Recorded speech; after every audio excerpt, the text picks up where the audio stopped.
Assalamualaikum warahmatullahi wabarakatuh. Selamat pagi, siang, dan malam, Ibu Mary, Kak Rafif, dan teman-teman semua.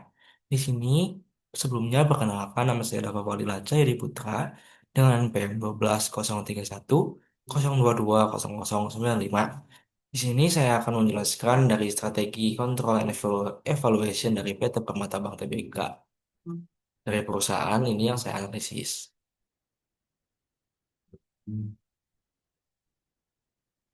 Nah, yang pertama itu ada balance scorecard, yang dimana ada empat perspektif. Yang pertama itu ada financial perspektif, itu ada meningkatkan profitabilitas, meningkatkan efisiensi biaya operasional, dan menjaga kualitas aset dan pertumbuhan DPK. Yang kedua ada customer perspektif, yang dimana meningkatkan loyalitas dan kepuasan nasabah. Yang selanjutnya ada perluasan basis nasabah lintas segmen dan penguatan citra sebagai bank digital yang unggul. Untuk internal bisnis, proses perspektif ini ada inovasi produk dan layanan digital, efisiensi dan otomatisasi proses bisnis, penguatan tata kelola, manajemen risiko dan kepatuhan, dan yang terakhir adalah learning and growth perspektif, yang dimana pengembangan kompetensi SDM, peningkatan budaya kerja kolaboratif dan inovatif, modernisasi teknologi informasi dan infrastruktur teknologi informasi. Untuk penjelasannya dari financial perspektif ini, eh, yang financial perspektif ini berfokus pada peningkatan profitabilitas dan pertumbuhan aset dengan cara mendorong efisiensi biaya operasional serta menjaga kualitas aset. Untuk customer perspektif, memiliki tujuan utama untuk meningkatkan loyalitas dan kepuasan nasabah. Untuk internal bisnis, proses perspektif ini menekankan pada inovasi produk dan layanan digital serta efisiensi proses bisnis secara menyeluruh. Untuk learning and growth perspektif, ini berfokus pada pengembangan sumber daya manusia dan modernisasi infrastruktur teknologi informasi. Nah, di sini yang pertama ada company perspektif dari financial perspektif, yang dimana perspektif areanya itu yang pertama ada financial perspektif, yang dimana objektifnya itu yang pertama ada meningkatkan profitabilitas, yang dimana measurementnya ada ROI, yaitu return on asset, yang dimana targetnya itu lebih dari 1,5% pada akhir 2025, di mana Permata Bank dapat meningkatkan profitabilitas dengan berperluas layanan digital seperti Permata Mobile X dan Permata Net, serta mengembangkan produk non-bunga seperti investasi dan layanan wealth management. Untuk objektif yang kedua itu meningkatkan efisiensi biaya operasional, yang dimana measurementnya itu ada ROE, nama yang disebut juga return on equity, yang dimana targetnya itu lebih dari 9% per tahun, yang dimana Permata Bank dapat menerapkan efisiensi biaya melalui otomatisasi proses operasional, penggunaan AI dan Big Data Analytic dalam analisis risiko dan pengelolaan biaya. Strategi ini membantu mengurangi beban operasional tanpa menurunkan kualitas layanan kepada nasabah. Untuk objektif yang kedua, yang ketiga itu menjaga kualitas aset dan pertumbuhan DPK, yang dimana measurementnya itu ada NPL ratio dan dana pihak ketiga, yang dimana target NPL-nya kurang dari 2% dan pertumbuhan DPK-nya lebih dari 5% per tahun. Untuk inisiatifnya, yang dimana Permata Bank menjaga kualitas aset melalui penguatan manajemen risiko berbasis data dan penerapan prinsip kehati-hatian dalam pemberian kredit. Untuk meningkatkan DPK, bank mengoptimalkan produk jasa, memperluas jaringan digital banking, dan pengembangan layanan syariah berbasis teknologi guna menjangkau segmen baru.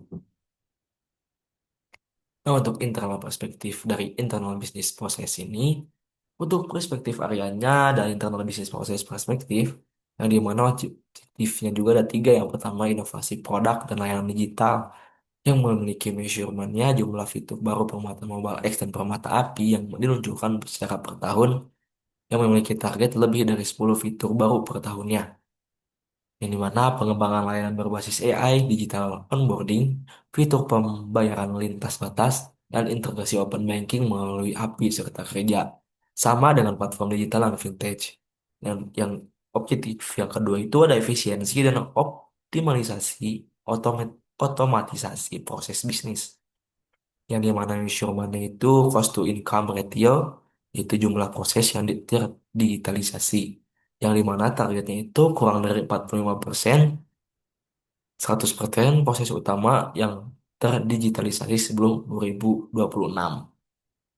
Nah, yang dimana inisiatifnya itu digitalisasi operasional seperti chatbots, RPA atau juga disebut robotic process automation dan proses kredit otomatis, implementasi analitik berbasis data besar untuk mempercepat pengambilan keputusan dan mengurangi beban kerja manual.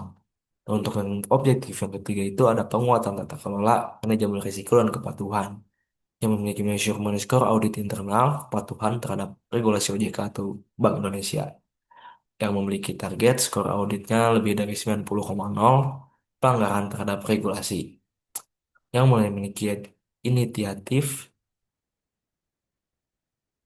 penerapan sistem tiga lini pertahanan yaitu Three Lines of Defense, peningkatan sistem pelaporan internal, penguatan pelatihan compliance, serta implementasi sistem monitoring risiko secara real time berbasis teknologi informasi yang terintegrasi.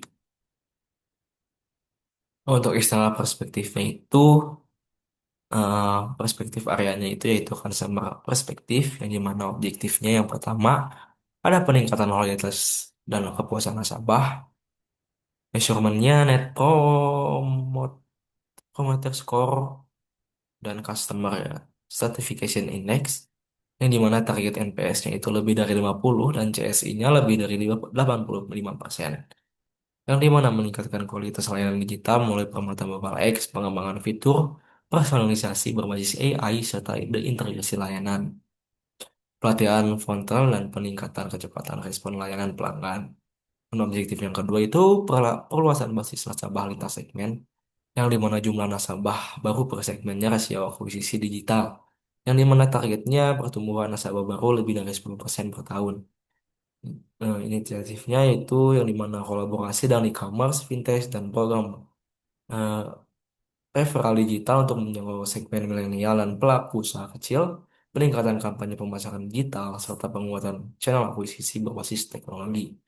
Untuk yang ketiga, penguatan citra sebagai bank digital yang unggul, jumlah penggunaan aktif digital banking, skor brand awareness, yang memiliki target lebih dari 2 juta pengguna aktif Permata Mobile X, brand top of mind lebih dari 30%.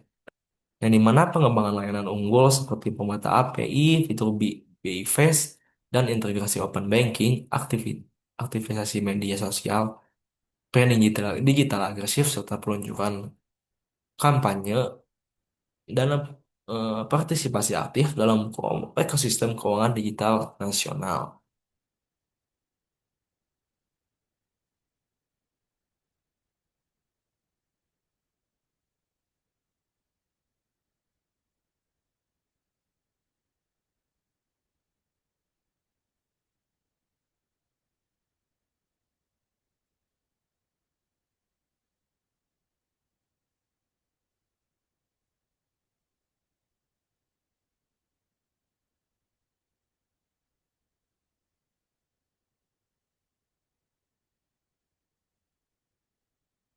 Nah, untuk selanjutnya ada learning and growth perspektif, di mana perspektif areanya itu learning and growth perspektif itu yang memiliki objektif pengembangan kompetensi SDM yang memiliki measurement, jumlah pelatihan per karyawan per tahun, skor evaluasi pelatihan, memiliki target lebih dari 3 pelatihan per tahun atau per karyawan, yang memiliki skor kepuasan pelatihan lebih dari 85%, yang dimana program pelatihan digital dan sertifikasi profesional berbasis kebutuhan jabatan, pengembangan program leadership dan future skill melalui platform Permata Academy dan kerjasama dengan lembaga eksternal. Yang objektif yang ketiga itu peningkatan budaya kerja kolaboratif dan inovatif, memiliki skor Employee Engagement Survey dan inovasi internal, yang dimana skor IES ini lebih dari 80 dan lebih dari 10 ide inovasi diimplementasikan per tahun.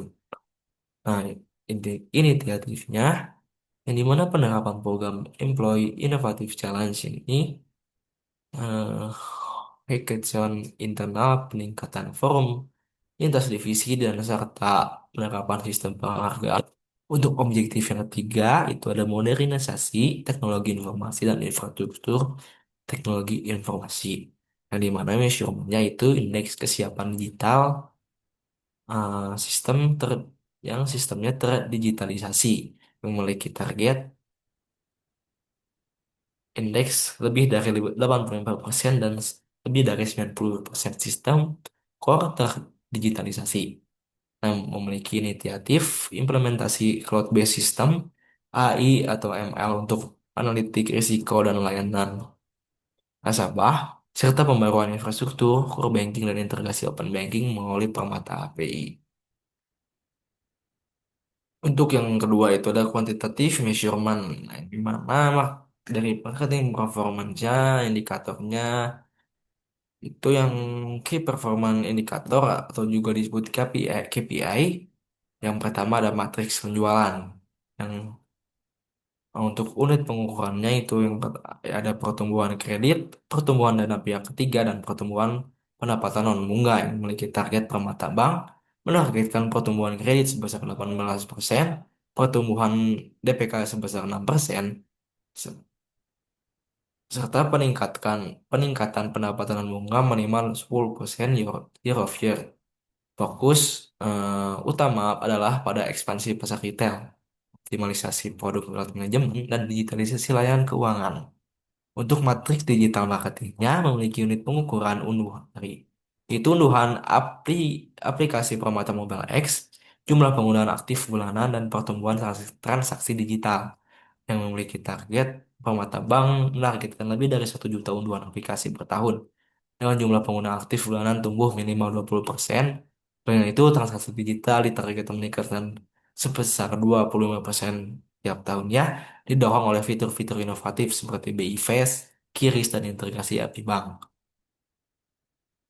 Untuk yang ketiga itu ada matriks komunikasi, yang dimana unit pengukurannya ada brand awareness, engagement rate media sosial, dan promoter score atau NPS. Nah, untuk Permata Bank ini memiliki target menargetkan brand awareness di atas 70%, engagement rata media sosial minimal 4%, dan NPS lebih dari 50. Strategi promosi ini fokus pada digital branding, kolaborasi dengan e-commerce dan fintech, serta penguatan persepsi publik melalui program CSR dan keberlanjutan.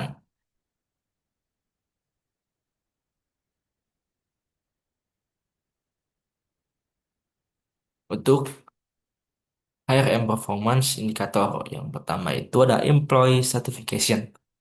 Yang binario unit pengukurannya persentase karyawan yang memberikan respon positif terhadap survei kepuasan kerja tahunan mencakup aspek kesejahteraan, lingkungan kerja, kompensasi, dan kepemimpinan yang memiliki target. Pemata Bank ini menargetkan tingkatan employee certification minimal 80% dalam 12 bulan.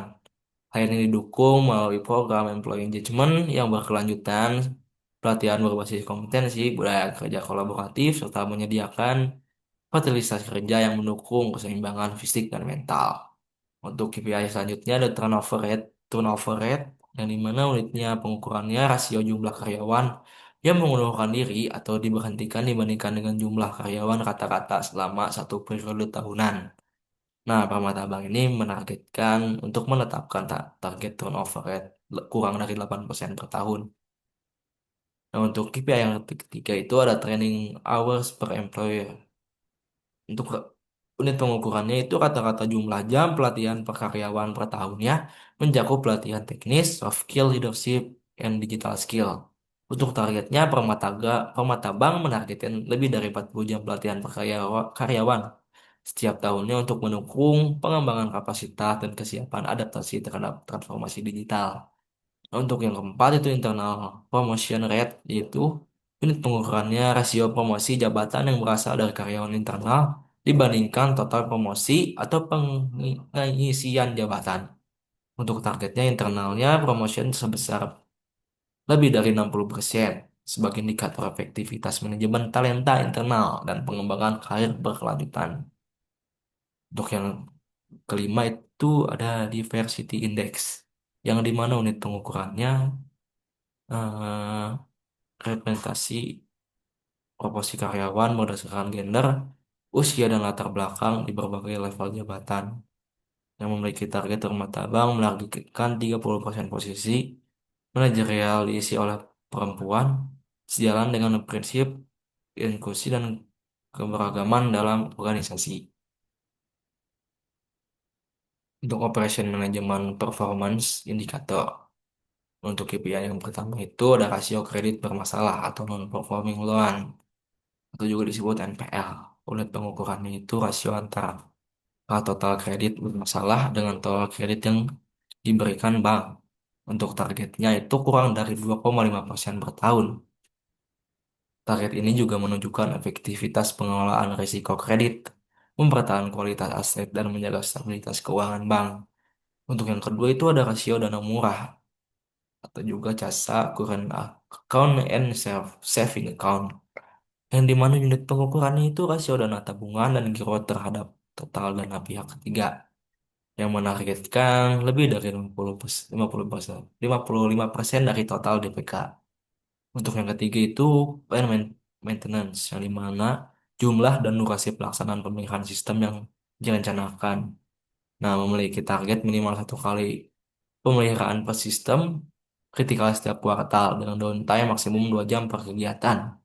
Untuk yang keempat ada sistem downtime yang dimana total waktu tidak berfungsinya sistem inti unplanned downtime dalam setahun. Targetnya itu kurang dari 8 jam downtime tidak terencana per tahunnya. Untuk yang terakhir ada operational efficiency atau juga disebut OBOPO. Unit pengukurannya rasio biaya operasional terhadap pendapatan operasional. Memiliki target kurang dari 80% per tahunnya. Target ini mengandalkan efisiensi tinggi dalam pengelolaan biaya operasional dibandingkan dengan pendapatan yang dihasilkan. Maksudnya ada financial management performance. KPI yang pertama itu ada net profit margin, yang dimana rasio laba bersih terhadap lot total pendapatan menunjukkan seberapa efisien perusahaan mengubah pendapatan menjadi keuntungan yang memiliki target lebih dari 20% per tahun. Untuk return on asset juga yaitu rasio laba bersih terhadap total aset yang dimiliki mengukur kemampuan aset yang menghasilkan keuntungan. Targetnya memiliki lebih dari 1,5% per tahun. Untuk loan to deposit ratio, ini rasio antara total pinjaman yang diberikan terhadap total dana pihak ketiga yang dihimpun. Nah, untuk targetnya 70 sampai 8 sampai 90% per tahun. Nah, untuk return on equity, rasio ini laba bersih terhadap total ekuitas mengukur pengembalian atas investasi pemegang saham yang memiliki target lebih dari 8% per tahun. Nah, selanjutnya ada qualitative measurement, yang di mana customer certification survey ini dilihat dari indikator penilaian dan item pertanyaan. Nah, untuk indikator yang pertama itu kualitas layanan yang memiliki 2 pertanyaan masing-masingnya. Yaitu seberapa cepat tentang apa pihak bank dalam menangani keluhan dan masalah Anda, seberapa ramah dan profesional staf Permata Bank dalam memberikan layanan.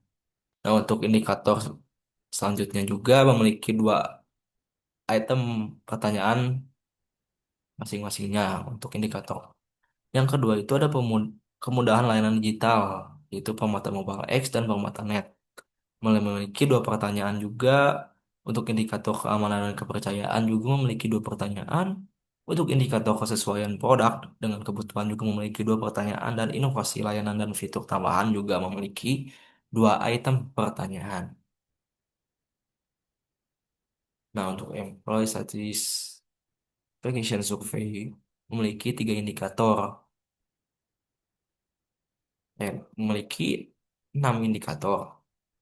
Nah, masing-masing juga memiliki 2 item pertanyaan, yang di mana indikatornya itu ada lingkungan kerja, hubungan dengan atasan, kompensasi dan tunjangan, pengembangan karir dan pelatihan, keseimbangan kerja dan kehidupan pribadi, dan kepuasan terhadap manajemen. Nah, untuk other survey studiesnya itu sama juga memiliki masing-masing memiliki 2 pertanyaan. Indikatornya itu yang pertama ada persepsi stakeholder terhadap reputasi bank, efektivitas program CSR, kepuasan mitra bisnis, kepercayaan investor, dan adaptasi terhadap inovasi dan teknologi.